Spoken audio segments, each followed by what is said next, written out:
Hi friends, வணக்கம். Welcome to செம்ம தீனி. இன்றைக்கி நாம் காந்திமா நகரில் இருக்கிற அங்காஸ் மதுரை பன் பரோட்டா கடைக்கு தான் டின்னருக்கு வந்திருக்கோம். டைம் ஆக ஆக இங்கே கூட்டம் பட்டை கிளப்புன்னு கேள்விப்பட்டு நேரத்துலேயே வந்துட்டோம். இந்நேரத்துக்கே பார்த்தீங்கன்னா கடை பரபரன்னு இருந்துச்சு. பார்சலுக்கும் நல்ல கூட்டம்.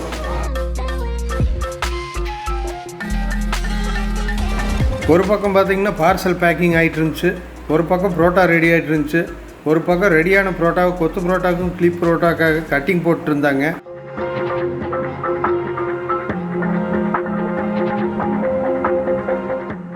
பிரியாணியும் ரெடி ஆயிடுச்சு. நேரத்துக்கு சமையல் ஒரு கலைன்னு சொல்லுவாங்க. அதை ரசித்து செய்யும்போது உண்மையிலேயே கலை தான். இங்கே வேலை செய்கிறவங்கெல்லாம் பார்த்தீங்கன்னா அவங்கவுங்க வேலை அவங்கவுங்க, யாரையும் கமெண்ட் பண்ணல. ஆனால் வேலை சுறுசுறுப்பாக படப்படன்னு நடந்துட்டு இருந்துச்சு. அதை பார்க்குறதே அவ்வளோ அழகாக இருந்துச்சு. ஒரு செட்டு புரோட்டா போட்டாங்கன்னா ஒரே பேட்சில் கிட்டத்தட்ட 90-100 புரோட்டா எடுத்துடுறாங்க. அந்த உழைப்பு அழகே அழகு. இந்த பரபரப்புக்கு இடையில் நமக்கு ஒரு கறி தோசை அப்படின்னு ஆர்டர் சொல்லி போட்டு உள்ளே போய் உட்காந்துட்டோம். அந்த கறி தோசை இல்லாமல் வேறு என்னெல்லாம் நான் சாப்பிட்டேன், டேஸ்ட் எப்படி இருந்துச்சு, எவ்வளவு குவான்டிட்டி என்னால் சாப்பிட முடிஞ்சது அப்படிங்கிறதெல்லாம் வீடியோ ஸ்கிப் பண்ணாமல் பாருங்கள்.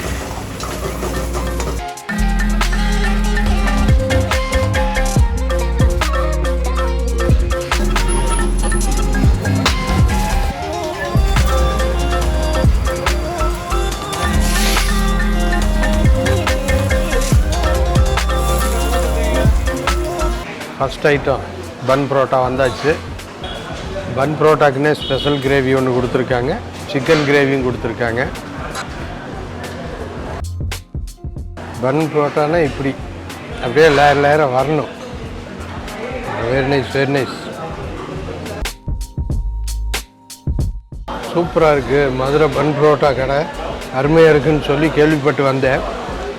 ஏரியாவுக்கு வந்தோடனே மதுரைக்குள்ளே வந்த மாதிரி ஒரு ஃபீல் இருக்குது.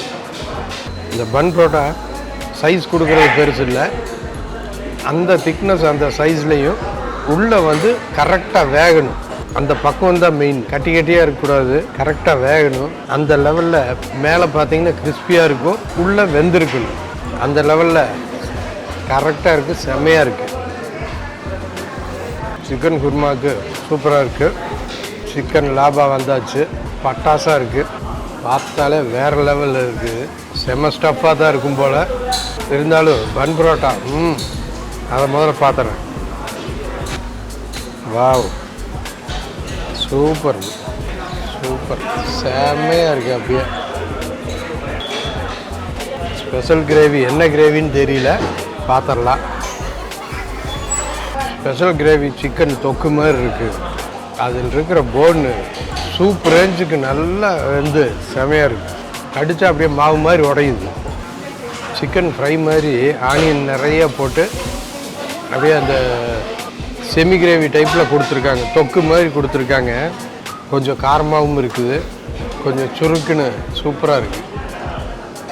நல்லா அந்த மசாலா காரம் சுருன்னு இருக்குது. ஆனியனோட ஸ்வீட்னஸ்ஸு. இது இன்னர் பீஸு, அதுவும் நல்லா வெந்து சாஃப்டாக இருக்குது. சிக்கன் லாபா பார்த்தாலே வேறு லெவலில் இருக்குது. சூடு. சிக்கன் லாபாக்கு அந்த சிக்கன் கொத்து போட்டு அதில் கிரேவியெல்லாம் போட்டு அடித்து தான் வரும். அதனால் தேங்காய் சட்னி காம்பினேஷன் நல்லாயிருக்குன்னு சொல்லி வாங்கியிருக்கேன். சிக்கன் கிரேவிக்கு நல்லா இருக்கா, தேங்காய் சட்னிக்கு நல்லா இருக்கான்னு பார்த்துடலாம். ஆக்சுவலி லாபா இப்படி பிக்கிறது கஷ்டம். அப்படியே எடுத்து கேக் ஸ்லைஸ் மாதிரி கடிக்கணும். நல்லா சூடாக இருக்கிறதுனால முடியல. சட்னியோடு சாப்பிட்டா தான் நல்லாயிருக்கும், இல்லைன்னா தேட்டுன்னு நினச்சேன். சிக்கன் குருமாவோட செம்மையாக இருக்குது. நம்ம ஸ்டைலில் கடிச்சு பார்ப்போம். ஸ்டஃபிங் நல்லா இருக்குது.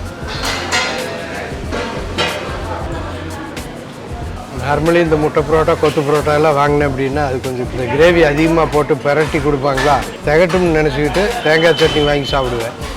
இதுக்கு சிக்கன் குருமா தவிர சாய்ஸே இல்லை. வேறு லெவலில் இருக்குது சிக்கன் குருமா காம்பினேஷனு. தேங்காய் சட்னி போட்டு சாப்பிட்டு பார்த்தாச்சு, ப்ளைனாகவும் சாப்பிட்டு பார்த்தாச்சு. But chicken kurma is the top. So மீண்டும் குருமா தொட்டு. ரைட், கறி தோசை. இங்கத்த தோசை வெரைட்டிஸில் ஸ்பெஷல் ஐட்டம் கறி தோசை, சிக்கன் கறி தோசை. எங்கேருந்து ஆரம்பிக்கிறதுனே தெரிய மாட்டேங்குது. சென்ட்ரலில் தானே ஸ்டஃப்பு ஃபுல்லாக இருக்கும், அதனால் எங்கேருந்து ஆரம்பிக்கிறதுன்னு தெரிய மாட்டேங்குது. இந்த பகுதியை எடுத்து பெண்டிங் வச்சு போட்டு இதை சாப்பிட்டோன்னு வைங்க, கண்டிப்பாக உள்ள ஸ்டஃப் அதிகமாக தான் இருக்கும். அந்த மீதி உள்ள ஸ்டஃப்புக்கு அதை எடுத்து சாப்பிட்டுக்கலாம்.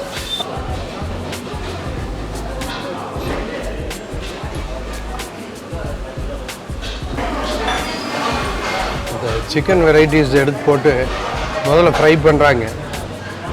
தேங்காய் எண்ணெய் போட்டு ஃப்ரை பண்ணியிருப்பாங்க போல் இருக்குது. அந்த மனம், அந்த டேஸ்ட்டு.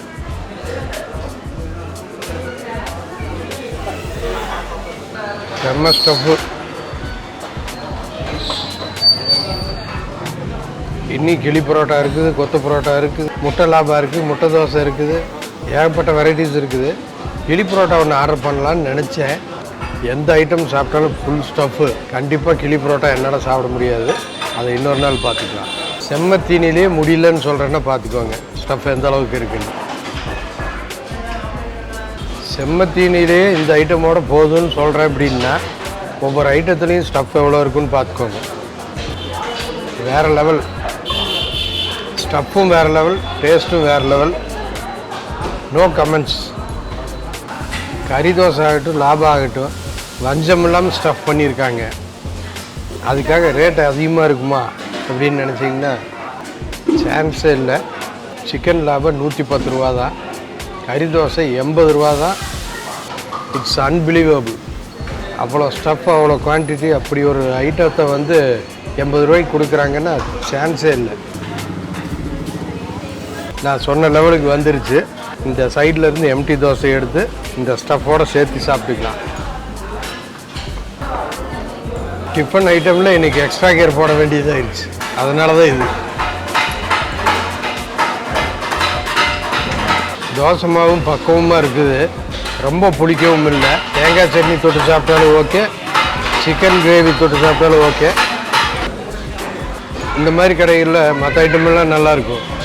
தோசை மட்டும் பார்த்திங்கன்னா அங்கே ஊற்றும் போதே புளிச்ச வாடை வரும், அந்த அளவுக்கு புளிச்சிருக்கும். பட் இங்கே அப்படி இல்லை, அதுவும் பெர்ஃபெக்டாக இருக்குது. செம்ம தீனி.